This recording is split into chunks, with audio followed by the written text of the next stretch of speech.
ჩვენს პირველ სტუმარს საგარეო საქმეთა მინისტრი მაკა ბოჭორიშვილი შემოგვიერთდება პირდაპირ ეთერში. მოგესალმებით ქალბატონო მაკა. მადლობთ გადაცემაში მონაწილეობისთვის. როგორც აღნიშნეთ, გასული კვირა საკმაოდ დატვირთული იყო. დავიწყოთ საბერძნეთით. მე თქვი კიდევაც რომ ოპოზიცია მის მტკიცების ცდილობაშია მუდმივად რომ საქართველოს ხელისუფლებას არ აქვს ესე ვთქვათ აქტიური შეხვედრები ევროკავშირის წევრ სახელმწიფოებში, მხოლოდ აღმოსავლეთის ქვეყნებში ესე ვთქვათ ჩადის და იქ მართავს შეხვედრებს, მაგრამ საბერძნეთში ვიზიტის სრულად საპირისპიროს ამტკიცებს. მოდით დავიწყოთ ამ ფორუმზე საუბარი. პირველ რიგში რა გზავნილით, რა პოლიტიკური დატვირთვა შეიძლება ქონოდა ამ ფორუმს, რა გზავნილებით ჩახვედით და რა გზავნილებით ჩამოიტანეთ საქართველოში. კიდევ ერთხელ მოგესალმებით. ზოგადად ჩვენთვის ძალიან მნიშვნელოვანია საქართველოს ხმა ისმოდეს ყველა იმ მნიშვნელოვან ფორუმზე, რომელიც იმართება საერთაშორისო მასშტაბით და შეეხება ჩვენთვის მნიშვნელოვან თემებს. ამ შემთხვევაში საბერძნეთში გამართული ფორუმი ეკონომიკური ფორუმია, დელფოსის ეკონომიკური ფორუმი ევროპაში ერთ-ერთი მიმზიდველი ადგილია, სადაც პოლიტიკოსები და ექსპერტები იკრიბებიან გლობალურ საკითხებზე, ეკონომიკურ საკითხებზე სამსჯელოდ და რა თქმა უნდა ჩვენთვის ეს ძალიან საინტერესო შესაძლებლობაა იმ თვალსაზრისით, რომ სწორედ საქართველოს შესაძლებლობებზე, პოტენციალზე, დაკავშირებადობაზე, ეკონომიკურ მიღწევებზე ქონოდა საუბარი და რა თქმა უნდა ჩვენ ეს ფორუმი სწორედ ამისთვის გამოვიყენეთ. და გამოვიყენებთ სხვა ფორუმებსაც, რა თქმა უნდა, წინ კიდევ ბევრი ღონისძიება დაგეგმილი მიმდინარე წელს, რაც სწორედ საქართველოსთვის მნიშვნელოვან საკითხებზე იქნება გამართული და საქართველო ნამდვილად იქნება ყველგან წარმოდგენილი, სადაც კი ამის შესაძლებლობა იქნება, რომ მონაწილეობა მივიღოთ იმისათვის, რომ საქართველოს პოზიციები საერთაშორისო არენაზე სათანადოდ იყოს გაჟღერებული.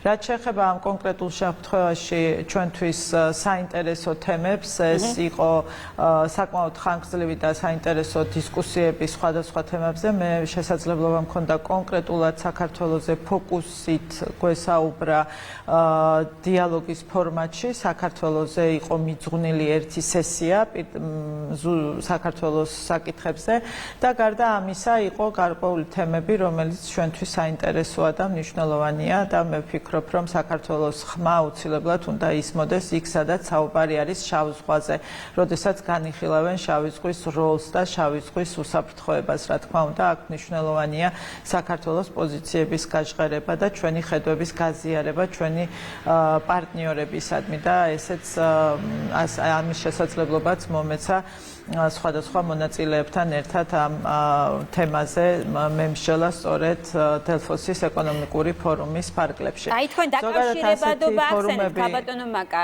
ანუ სატრანზიტო ფუნქცია ჩვენი ქვეყნის, რომელიც ძალიან მნიშვნელოვანია ჩვენთვის, ჩვენი ეკონომიკური განვითარებისთვის. აი ამ მიმართულებით რა აქცენტები გაკეთა? საერთოდ ამ კომპონენტს რა დატვირთვა აქვს ქვეყნის შიგნით, მაგალითად დესტაბილიზაციის გამოწვევის კუთხით და ასევე რა დატვირთვა აქვს გარკვეულწილად იმ გადატვირთვისთვის, რომელზეც ჩვენ ვსაუბრობთ უკვე ბოლო თვეების განმავლობაში, განსაკუთრებით ევროკავშირთან მიმართებაში. ხო, მოდით თქვენი საუბარი იზოლაციის თემით დაიწყეთ და არ მინდა რომ დარჩეს უპასუხოთ ეს თემაც. იზოლაცია ეს არის ის მიზანი, რომელიც ამოძრავებდა ოპოზიციას საქართველოსთან მიმართებაში, ის ჩავარდნილი გეგმა, რომელიც არ გამოუვიდათ და აპელირებენ ყოველ შემთხვევაში ცდილობენ, რომ ასე დახატონ, რომ თითქოს რაღაცას მიაღწიეს და ამ გეგმის ნაწილი სხვათა შორის ბევრი პოლიტიკოსის საქციელიც იყო სხვადასხვა ქვეყნებიდან და სხვადასხვა მოთამაშეების საერთაშორისო არენაზე. მიუხედავად ამ ცდილობებისა, ის უნდა ვთქვათ, რომ საქართველოს აქვს თავისი როლი, თავისი ფუნქცია, თავისი მნიშვნელობა და ამ მნიშვნელობას, ფუნქციას და როლს ვერავინ ვერ უარყოფს და ადრე თუ გვიან ყველას მოუწევს იმ გეგმაზე უარის თქმა, რომელი გეგმაც ოპოზიციის მონაწილეობით დაიწერა საქართველოსთან მიმართებაში და გარკვეულწილად მოიცავდა კიდეც იზოლაციის მცდელობებს. თუმცა იზოლაცია ვისგან, საიდან ეს არის წარმოუდგენელი რამ და ნამდვილად მათ ჩვენ დასასიხარულოთ და მათ დასამწუხაროთ განუხორციელებელი მიზანი, რომელიც დარჩება აი ასე ოპოზიციისთვის. საქართველოს აქვს ძალიან მჭიდრო ურთიერთობები სხვადასხვა პარტნიორებთან რეგიონში, უფრო ფართო რეგიონში და ის მნიშვნელოვანი როლი, რომელიც ჩვენს ქვეყანას აქვს შუა დერეფანში, არის საერთაშორისოდ აღიარებული. ამაზე საუბრობს ყველა, ამას ვერ უარყოფს ვერავინ, რომ საქართველო არის ძალიან მნიშვნელოვანი მონაწილე შუა დერეფნის და ამ შუა დერეფნის განვითარების პროცესში საქართველომ უნდა თქვას თავისი სიტყვა და შეასრულოს ეს მნიშვნელოვანი ფუნქცია. აქედან გამომდინარე, რა თქმა უნდა, ყველა კარგად აცნობიერებს, რომ ამ ყველაფერს ვერავინ ვერ გააკეთებს, თუ არ იქნება დიალოგი, თუ არ იქნება საუბარი და საქმეზე ორიენტირებული საუბარი ჩვენს პარტნიორებთან.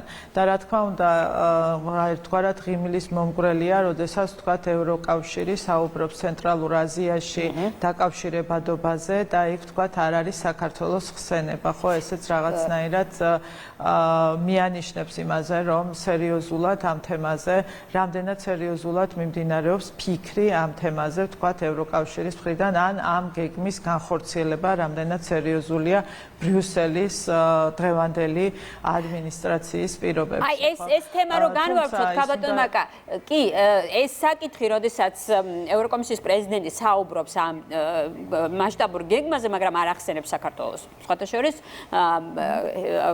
ილჰამ ალიევს ჰქონდა განსაკუთრებული აქცენტი გაკეთებული ამ თემაზე გასულ კვირას, როდესაც ის საუბრობდა, რომ არ ახსენოს საქართველოს, როდესაც ამ თემაზე საუბრობ, გარკვეული პრეტენზიები და კრიტიკა იყო ურსულა ფონ დერ ლაიენის მისამართით, სწორედ ალიევის მხრიდან. აი ეს აქცენტი რო გამოვყოთ და უფრო კარგად განვმარტოთ, რას ნიშნავს ამაზე საუბარი და ზოგადად ბრიუსელში თუ კარგად ხედავენ, რომ ფიზიკურად შეუძლებელია ამ სატრანსპორტო დერეფანზე საუბრობდე და ცალკე გამოყო, ანუ არ შეიმჩნიოს საქართველოს როლი ამ ყველაფერში. დიახ, ნამდვილად ბატონმა პრეზიდენტმა ალიევმა მიუთითა ევროკავშირს და ევროკომისიას ძალიან მარტივ რამეზე, როდესაც დერეფანზეა საუბარი, ერთი რაც უნდა გააკეთო პირველი, ალბათ ეს დერეფანი სად გადის, რუკას უნდა შეხედო და თუ რუკას შეხედავ და ნახავ, იქ ქვეყნებს ბუნებრივია შეუძლებელია ისაუბრო მერე დერეფანზე, ისე რომ არ ახსენო ის ქვეყნები და არ შეხედო იმ ქვეყნებთან ურთიერთობას, რომელ ქვეყნების მონაწილეობითაც ამ დერეფანზე საუბრობ. ხო, არასერიოზულია ასეთი მიდგომა და სწორედ ეს იყო პრეზიდენტ ალიევის ასე ვთქვათ, აქცენტიც ამ შემთხვევაში. იმიტომ რომ საქართველო, ისევე როგორც აზერბაიჯანი, ორი მნიშვნელოვანი ქვეყანაა სწორედ ამ დერეფანში, მნიშვნელოვანი როლი რომ უნდა შეასრულოს და რა თქმა უნდა, ჩვენ თუ სერიოზულად ვუდგებით ამ საკითხს, ერთნაირად მნიშვნელოვანია, როგორც ცენტრალური აზიის და ზოგადად აზიის ქვეყნებთან ურთიერთობები, ისე ურთიერთობები ევროპის ქვეყნებთან და ამ მომენტში, რა თქმა უნდა, მნიშვნელოვანია სწორედ თურქეთთან, ბულგარეთთან, რუმინეთთან ურთიერთობები.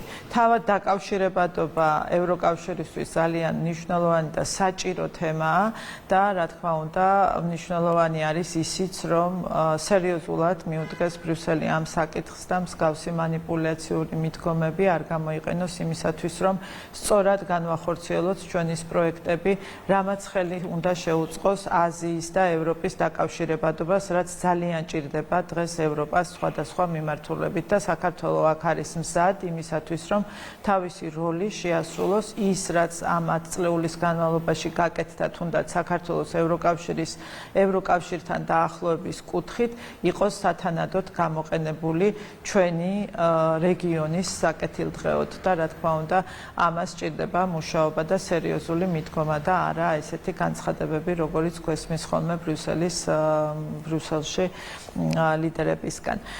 რაც შეეხება სხვა საკითხებს, რომლებიც ასევე დაკავშირებადობას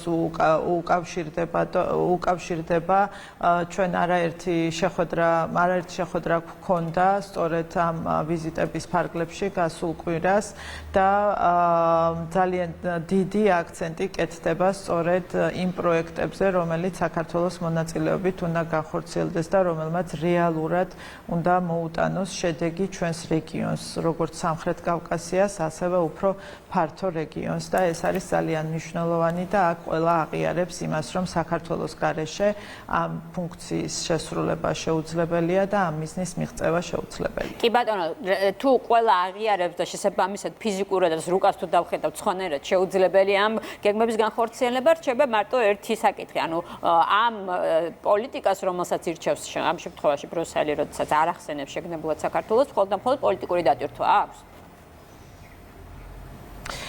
ჩვენ ვიცით ხო როგორ მოხდა ბრიუსელის ერთგვარად ინსტრუმენტად ქცევა ევროკავშირთან დაკავშირებული თემების ინსტრუმენტად ქცევა საქართველოსთან მიმართებაში და რაღაც ერთგვარი სადამსჯელო ღონისძიებების შემუშავება, სადაც ცენტრალურ როლს ასრულებს, ასე ვთქვათ, ევროკავშირის თემა და სწორედ ამის ნაწილია ის, ასე ვთქვათ, გაბუტულად პოზიციონირება ბრიუსელის მხრიდან დღეს საქართველოსთან მიმართებაში, როდესაც ისინი ვითომთ და თავს არიდებენ მაღალი დონის კავშირებს საქართველოსთან. თუმცა ერთი რამ არის დიალოგის გარეშე წარმოუდგენელია ურთიერთობები და ამას თვითონაც კარგად აცნობიერებს ყველა და რა თქმა უნდა ის რომ საქართველოს მიმართ უსამართლო მიდგომები განხორციელდა, ესეც ნელა მე ვფიქრობ ძალიან ბევრისთვის არის გასაგები და ძალიან ბევრი აცნობიერებს დღეს ევროპაშიც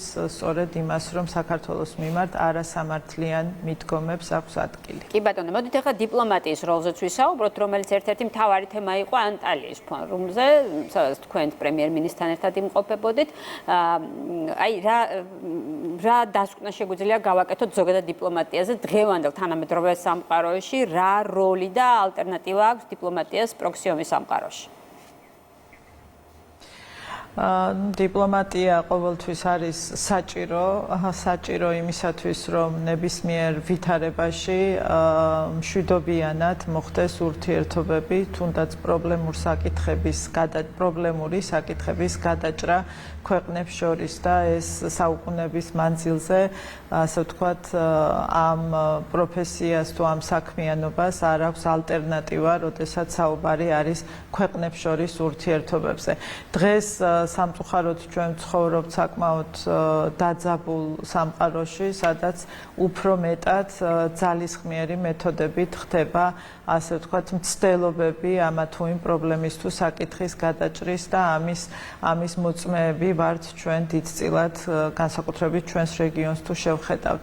ამასაც აქვს ბუნებრივი თავისი ლოგიკური გაგრძელება და მე იმედი მაქვს, რომ ეს ლოგიკური გაგრძელება და დასასრული იქნება მშვიდობიანი და დიპლომატია თავის სიტყვას და თავის როლს შეასრულებს იმ კონფლიქტების მოგვარებაში, რა კონფლიქტებიც დღეს არის ჩვენს რეგიონში და დიპლომატიას რომ ალტერნატივა არ აქვს, ამას უფრო მალე მიხვდებიან ადამიანები, ვიდრე თქვათ უფრო მეტ დაძაბულობას გამოიწვევენ რეგიონში.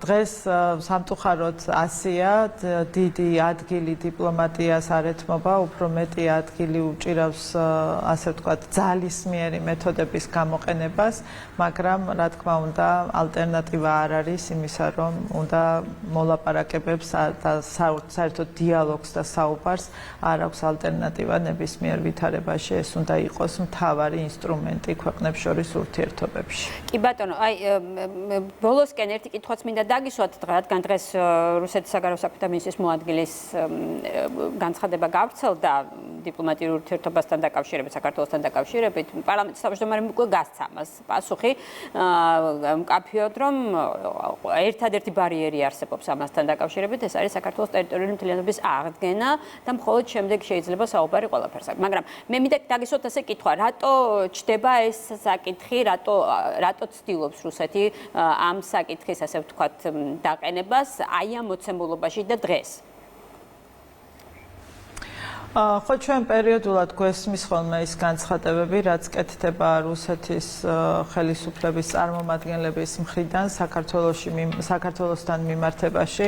ახლა საკითხი ერთგვარად მარტივია, ყველამ კარგად იცის რა არის პრობლემა საქართველოსა და რუსეთს შორის და რა უდგას წინ საქართველოსა და რუსეთს შორის დიპლომატიურ ურთიერთობებს და ეს არის ჩვენი ტერიტორიების ოკუპაცია და სწორედ ეს არის ნომერი 1 შემაფერხებელი ურთიერთობების ნორმალიზების რუსეთთან. ხო, ოკუპაციის პირობებში შეუძლებელია ვისაუბროთ დიპლომატიური ურთიერთობების აღდგენაზე ან ურთიერთობების ნორმალიზებაზე. მაგრამ აქ არის მეორე საკითხი, თუ როგორ ხდება მსგავსი განცხადებების გამოყენება საქართველოში და ესეც ერთგვარად რაღაც სიცოცხლის ძალის მისანიჭებლად ხდება თითქოს, რომ ოპოზიციურ ძალებს ჰქონდეთ დღის წესრიგი დაცლილი დღის წესრიგის პირობებში და რაღაცნაირად შექმნან ახალი თემები, რაზედაც ასე ვთქვათ გააკეთებენ კომენტარებს. საკითხი კიდევ ერთხელ მარტივია, საქართველოს აქვს 2 რეგიონი, რომელიც ოკუპირებულია რუსეთის მხრიდან და ამ პირობებში, რა თქმა უნდა, ჩვენთვის ასევე მარტივია საკითხი ოკუპაციის პირობებში შეუძლებელია ჩვენთვის საუბარი დიპლომატიური ურთიერთობების აღდგენაზე. დიდი მადლობა, საგარეო საქმეთა მინისტრი მაკა ბოჭორიშვილი იყო ჩვენი სტუმარი. გმადლობთ გადაცემაში მონაწილეობის.